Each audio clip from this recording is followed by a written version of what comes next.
नमस्कार। मैं राजा भारत की आत्मा हूं। मुझसे ही आपके देश का नाम पड़ा भारत। मैंने इतिहास की बहुत सारी घटनाएं अपने अंतःकरण में समाये रखी हैं।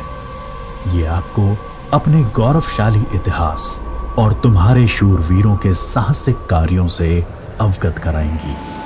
आज मैं आपको कहानी सुनाता हूं एक अनोखे वीर पुत्र की, जिसका नाम था छत्रपति शिवाजी महाराज। सन 1627 ईस्वी पूरे भारत पर मुगल साम्राज्य का आधिपत्य था। उत्तर में शाहजहां तो बीजापुर में सुल्तान मोहम्मद आदिल शाह और गोलकोंडा में सुल्तान अब्दुल्ला कुतुब शाह। डेक्कन के सुल्तान सेना के लिए हमेशा मुस्लिम अफसरों को ही प्राथमिकता देते थे।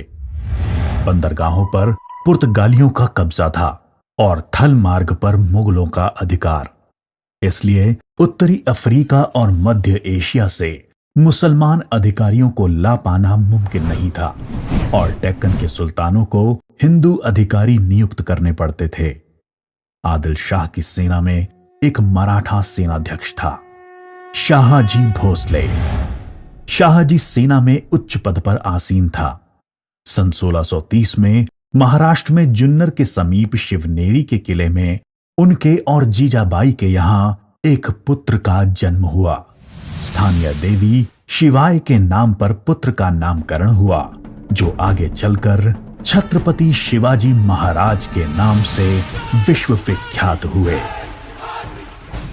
शिवाजी के पिता काफी समय घर से दूर रहे थे, इसलिए बचपन में उनकी देखरेख माता जीजाबाई और गुरु दादोजी कोंडेव ने की। दादोजी ने उन्हें युद्ध कौशल और नीति शास्त्र सिखाया, तो जीजा माता ने हिंदू धार्मिक कथाएं।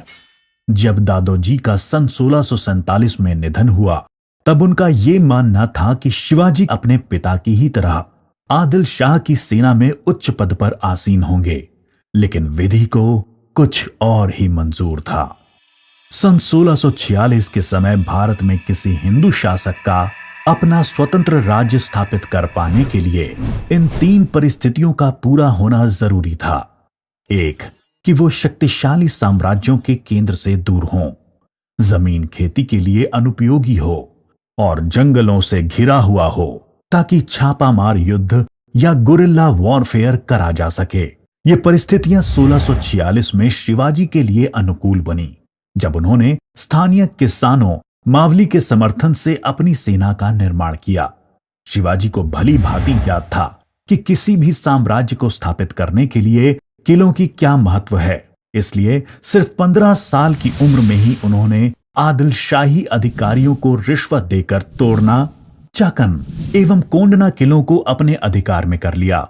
इसके बाद उन्होंने आबाजी सोमदेव की मदद से थाना, कल्याण और भिवंडी के किलों को मुल्ला अहमद से छीनकर अपने अधिकार में कर लिया। इन घटनाओं से आदिल शाही साम्राज्य में हड़कंप मच गया। शिवाजी को रोकने के लिए उनके पिता को गिरफ्तार कर लिया गया। इसलिए शिवाजी ने अगले 7 बरस तक आदिल शाह पर सीधा आक्रमण नहीं किया। शिवाजी ने यह समय अपनी सेना को बढ़ाने और प्रभावशाली देशमुखों को अपनी ओर करने में लगाया। धीरे धीरे उन्होंने एक विशाल सेना खड़ी कर ली, जिसके घुड़सवार नेताजी पलकर ने संभाल रखी थी और पैदल सेना यशाजी कनक ने।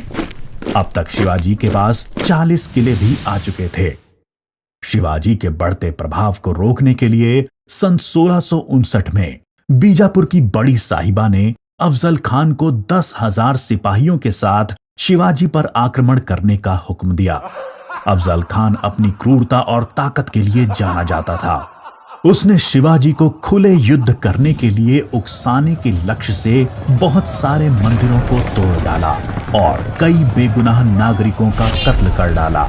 लेकिन शिवाजी ने चतुराई और रण कौशल का परिचय देते हुए छापामार पद्धति से युद्ध चालू रखा। इस समय वो प्रतापगढ़ किले में रहे, जो कि चारों तरफ से घने जंगलों से घिरा हुआ था। अंत में अफजल खान ने शिवाजी को धोखे से मारने की साजिश रची। उसने शिवाजी को मिलने का न्योता भेजा।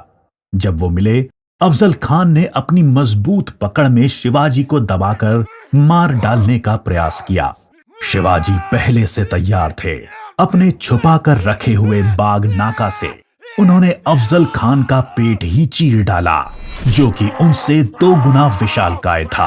इसके बाद प्रतापगढ़ की लड़ाई में शिवाजी ने अफजल खान की सेना को करारी मात दी। शक्तिशाली अफजल खान की हार से बीजापुर का सुल्तान स्तब्ध रह गया। अब की बार रुस्तम जमान को भेजा गया। 28 दिसंबर 1659 को शिवाजी ने रुस्तम जमान की सेना पर सामने से हमला बोल दिया। साथ ही उनकी सेना की 2 और टुकड़ियों ने दोनों दिशाओं से रुस्तम की फौज पर आक्रमण कर दिया। रुस्तम जमान शर्मिंदाजनक स्थिति में लड़ाई के मैदान से अपनी जान बचाकर भाग गया। सन 1660 में आदिल शाह ने अपने सेनापति सिद्दी जौहर को शिवाजी पर हमला करने के लिए भेजा। शिवाजी पन्हाला किले में थे और सिद्दी जौहर की सेना ने किले को चारों ओर से घेर लिया। शिवाजी ने सिद्दी जौहर को मिलने का न्योता दिया और जब वो मिले, आदिल शाह को संदेश भिजवा दिया कि सिद्दी जौहर उनसे गद्दारी कर रहा है। इससे आदिल शाह और सिद्दी जौहर के बीच लड़ाई छिड़ गई, जिसका फायदा उठाकर शिवाजी एक रात अपने 5000 सिपाहियों के साथ पन्हाला किले से बाहर निकल आए। बाजी प्रभु देशपांडे ने न सिर्फ सिपाहियों के साथ दुश्मन सेना को उलझाए रखा, जिसकी वजह से शिवाजी सकुशल विशालगढ़ पहुंच गए। इस लड़ाई में बाजी प्रभु देशपांडे को अपने प्राणों से हाथ धोना पड़ा। उनको महाराष्ट्र के इतिहास में एक महान योद्धा माना जाता है। इसके बाद बीजापुर की बड़ी बेगम ने औरंगजेब से शिवाजी को पकड़ने के लिए विनती करी। उसने अपने मामा शाइस्ता खान को 1,50,000 सैनिकों के साथ शिवाजी से युद्ध करने भेजा। शाइस्ता खान ने अपनी विशाल सेना के बल पर पुणे पर कब्जा कर लिया और शिवाजी के निवास स्थान लाल महल पे अपना बसेरा डाल दिया। शिवाजी ने चालाकी से अपने 400 सिपाहियों के साथ शादी के बारातियों के वेश में पुणे में प्रवेश कर लिया। रात के समय उन्होंने सीधे शाइस्ता खान के ऊपर खतरनाक हमला बोला। खान ने खाकी से कूदकर अपनी जान बचा ली, पर शिवाजी की तलवार की वार से अपनी 3 उंगलियां गंवा बैठा। उंगली तो गई और इज्जत भी। फिर शिवाजी ने सन 1664 में मुगल व्यवसायी केंद्र सूरत पर आक्रमण करके उसको तहस नहस कर डाला। औरंगजेब आग बबूला होकर 60 वर्षीय राजपूत सेना नायक मिर्जा राजा जय सिंह को अपने 1.5 लाख सैनिकों के साथ शिवाजी से लड़ने के लिए भेजा। इस युद्ध में शिवाजी की हार हुई और उन्हें अपने 23 किले और 4 लाख की मुद्रा हर्जाने के रूप में देनी पड़ी। उन्हें अपने 9 वर्ष के पुत्र संभाजी के साथ आगरा जाना पड़ा। शिवाजी को नियंत्रित रखने के लिए पहले यह तय हुआ कि उन्हें मुगल दरबार में कोई पद दिया जाए, लेकिन औरंगजेब ने उसको बदलकर शिवाजी को घर में कैद करने का आदेश दे दिया। औरंगजेब नहीं जानता था कि यह गलती बहुत महंगी पड़ेगी। शिवाजी ने बीमारी का बहाना बनाया और अपने स्वास्थ्य को ठीक करने के आशीर्वाद के लिए साधु संतों और फकीरों को रोजाना मिठाई और उपहार भेजने की इच्छा जताई। एक दिन वो खुद श्रमिक के भेष में सामान के डब्बे में संभाजी को छुपाकर बाहर निकल आए। वो मथुरा, काशी, गया, पुरी के बाद गोलकोंडा और बीजापुर होते हुए रायगढ़ पहुंच गए। 1670 तक शिवाजी ने कई लड़ाइयां लड़ते हुए 4 महीनों के भीतर अपने राज्य का बड़ा हिस्सा मुगलों से स्वतंत्र करा लिया। सन 1671 से 1674 तक औरंगजेब ने भरसक प्रयास किया शिवाजी को अपने अधीन करने का, लेकिन वो बुरी तरह से असफल हुआ। उसने अपने उत्तम योद्धाओं जैसे दाऊद खान और मोहब्बत खान को शिवाजी से लड़ने भेजा, लेकिन सबको मुंह की खानी पड़ी। इसके साथ ही सन 1672 में अली आदिल शाह की मृत्यु हो गई और बीजापुर सल्तनत की स्थिति में चला गया। आखिर वो दिन आया जब गगा भट्ट ने 6 जून 1664 को पूरे उत्सवनुमा वातावरण में हिंदू परंपराओं के साथ शिवाजी का राज्याभिषेक किया। वो मराठा के राजा बने और कई सदियों के अंतराल के बाद हिंदू रीतियों, तिलक, जनेऊ और वेदों के उच्चारण के बीच किसी राजा का राज्याभिषेक संपन्न हुआ। शिवाजी की महानता सिर्फ उनकी बहादुरी और युद्ध कौशल में ही नहीं थी, वो एक योग्य प्रशासक भी थे। उन्होंने धर्म के आधार पर कभी किसी के साथ पक्षपात नहीं किया। उनके कई अधिकारी, यहां तक कि उनके व्यक्तिगत अंगरक्षकों में कुछ मुसलमान भी थे। उन्होंने कभी किसी भी नारी का निरादर नहीं किया। यहां तक कि युद्ध में हारे हुए दुश्मनों की स्त्रियों को भी सम्मान सहित वापस भेज देते थे। गुरिल्ला युद्ध, किलों का उपयोग और नवसेना का निर्माण भारत में पहली बार शिवाजी ने ही करा।